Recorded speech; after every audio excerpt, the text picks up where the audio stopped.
नमस्कार दोस्तों, स्वागत है आपका अपने यूट्यूब चैनल द वैदिक कॉलेज में।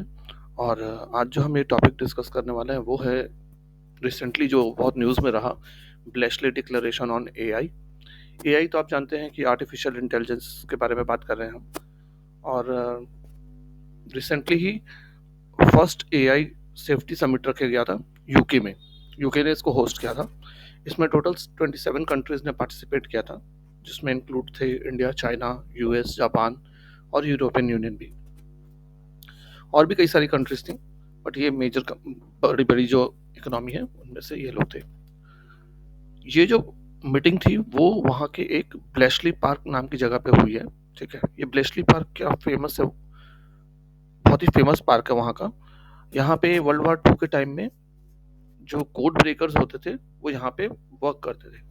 अब आप जानते हो कि जब वॉर वगैरह होता है तो सब कुछ कोड में काम चलता है। कोड, सारा कोड वाइज ही भेजा जाता था, ट्रांसमिशन वगैरह भी कोड में होते थे। तो उन कोड्स को ब्रेक करने के लिए जो स्पेशलिस्ट होते थे वो यहीं पे काम करते थे, ब्लेशली पार्क में। और इसी ब्लेशली पार्क में ये डिक्लेरेशन मीटिंग हुई थी एआई सेफ्टी की। अगला जो ये सेफ्टी समिट होने वाला है, एआई सेफ्टी समिट, वो साउथ कोरिया में होगा 6 महीने बाद। ठीक है, इसका एम क्या था? इसका एम ये है कि एआई से होने वाली जितनी भी पोटेंशियल रिस्क हैं उनको कैसे कम किया जाए, उसके लिए एक फ्रेमवर्क डेवलप करना।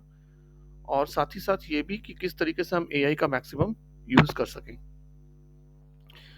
यहाँ पे जो बात पे जोर दिया गया वो ये था कि यह देखिए सबकी जिम्मेदारी है, एक शेयर्ड रिस्पॉन्सिबिलिटी है। चाहे वो गवर्नमेंट सेक्टर्स हो, प्राइवेट सेक्टर हो या पूरा global community, as a shared responsibility सबको शेयर करनी पड़ेगी ताकि एआई का अच्छे पर्पस के लिए यूज किया जा सके। अब एआई को किस तरीके से एआई खतरा बन सकता है, किन किन सेक्टर्स पे खतरा बन सकता है, ये तो अभी सिर्फ हम जो सेक्टर्स मेनली हैं उनके अलावा तो बहुत सारा हो सकता है। बट अभी जिन चीजों पर फोकस किया जा रहा है वो है साइबर सिक्योरिटी, बायोटेक्नोलॉजी या डिसइंफॉर्मेशन। डिसइंफॉर्मेशन मतलब कैसे जो गलत न्यूज़ फैला देते हैं ना, वो सब नहीं हो, इन पे ज़्यादा ध्यान दिया गया है कि इनको कैसे काउंटर किया जा सके। एआई क्या है? मेरे ख्याल से आप सब जानते होंगे। कंप्यूटर साइंस का वो ब्रांच है जहाँ पे ऐसी स्मार्ट मशीन्स को डेवलप किया जाता जाता है जहाँ जो कि कॉम्प्लेक्स टास्क कर सकें, जिन टास्क को करने के लिए ह्यूमन इंटेलिजेंस चाहिए होता है ना, वो task, for example computer software लिखना है ना। तो कंप्यूटर सॉफ्टवेयर आप जानते हो कि स्पेशलिस्ट इंजीनियरिंग के लड़के होते हैं या एमसीए किए हुए लड़के होते हैं जो सालों पढ़ने के बाद वो करते हैं। लेकिन एआई क्या करता है? फटाफट कर देता है। आप उसको कोई भी एक प्रॉब्लम दो कि हाँ हमें ये चाहिए, तो वो फट आपको उसके बारे में लिख के भी दे देगा सॉफ्टवेयर। तो ये एक थ्रेट है डायरेक्टली। अगर वो ये सारी चीजें कर सकता है तो कल को वो वायरस भी डेवलप कर लेगा जो, और उससे कितना बड़ा थ्रेट हो सकता है आप जानते ही हैं।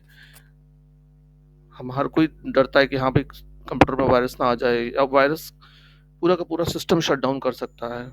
हमारे साथ तो हो भी रखा है। आप जानते हो मुंबई का शट डाउन हो गया था, इलेक्ट्रिसिटी अटैक हुआ था, वायरस अटैक हुआ था। कई बार अटैक्स होते रहते हैं। इंटेलिजेंस सिस्टम पर अटैक हो जाए या एयर रडार पर अटैक हो जाए। जानते हो अब दुनिया में ज़्यादातर चीज़ें जो है कंप्यूटर सॉफ्टवेयर से ही चल रही हैं। हम जो नेट यूज़ कर रहे हैं या फिर आपका कम्युनिकेशन के लिए टेलीफोन यूज़ करते हैं, मोबाइल, वो सारा सॉफ्टवेयर से चलता है। अगर कोई उसको कंट्रोल करने लग जाए तो कितना बड़ा थ्रेट पैदा हो सकता है, आप समझ ही सकते हैं। अब जो एआई टूल अवेलेबल है मार्केट में, कुछ एक वो तो आप सब उसको जानते ही हैं, जैसे चैट जीपीटी है, गूगल का बार्ड है। इसका यूज़ हम अच्छे कामों के लिए बहुत सारा कर सकते हैं, बट इसका गलत यूज़ भी हो सकता है। तो ये जो सेफ्टी का समिट था, ये इसी चैलेंज को ध्यान में रख के किया गया कि हाँ भाई इसका गलत यूज़ ना हो जाए, कोई गलत यूज़ ना करे। तो नीड फॉर रेगुलेशन पड़ी क्या? सबसे पहले तो कि एआई इज नॉट न्यूट्रल। कैसे न्यूट्रल नहीं है? क्योंकि एआई बेस्ड डिसीजंस जो होते हैं वो ससेप्टेबल है, मतलब कि हो सकता है वो इनएक्यूरेट हो, डिस्क्रिमिनेटरी आउटकम दे दें, है ना। क्योंकि आप उसको जो डाटा दोगे वो उसी के हिसाब से रिजल्ट देगा, है ना। अगर मान लो हम 10 सैंपल लेते हैं किसी चीज़ का, 10 लोगों का सैंपल लेते हैं, और अगर हम उन सबको मान लो चॉकलेट पसंद है और हम उसमें डाटा ही गलत डाल दें कंप्यूटर में कि नहीं, इनको चॉकलेट बिल्कुल पसंद नहीं है, तो वो आउटकम भी वैसे ही देगा कि हाँ, इनमें से किसी को भी चॉकलेट पसंद नहीं है। तो ये तो क्योंकि वो डाटा बेस्ड है मेनली, तो वो इनएक्यूरेट और डिस्क्रिमिनेटरी आउटकम दे सकता है। डाटा प्राइवेसी भी लैक करती है यहाँ पे, क्योंकि देखो वो पर्सनल डाटा कलेक्ट करता है। जितनी भी आजकल कंपनी है जैसे फ्लिपकार्ट, अमेजोन वगैरह, वो एआई सिस्टम से ही, आप जब आपने देखा होगा, आप जब कोई प्रोडक्ट को क्लिक करते हो वो हर जगह आपको बार बार दिखाई देता है। आप किसी और वेबसाइट पे भी चल जाओ, वहाँ भी आपको दिखेगा। तो ये कैसे हो रहा है? एआई के थ्रू ही हो रहा है ना?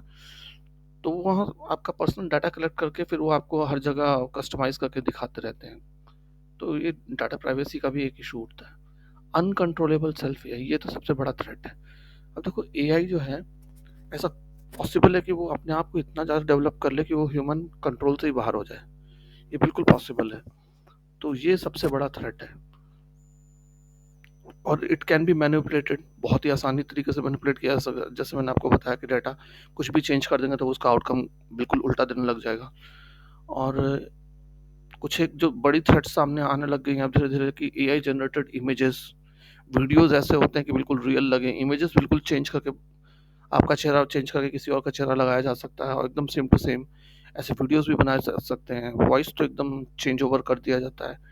डीप फेक वीडियोस आने लग गए हैं। अभी आपने हाल फिलहाल में एक फेमस एक्ट्रेस का देखा था कि डीप फेक वीडियो सामने आया था, है ना? तो इन सब से पॉलिटिकल और सोशल लाइफ पे बहुत असर हो सकता है। तो ये एक छोटी सी जानकारी थी दोस्तों, होप आपको पसंद आई हो। अगर आप ऐसे ही वीडियोस के लिए हमसे जुड़ना चाहते हैं, इंपॉर्टेंट टॉपिक्स के लिए जुड़ना चाहते हैं, तो आप हमें लाइक और सब्सक्राइब कर सकते हैं। और अपने दोस्तों तक भी प्लीज़ शेयर करें हमें, और हमें मोटिवेट करें कि हम आप तक ऐसा ही अच्छा वीडियोस ला सकें। Thanks for watching. जय हिंद।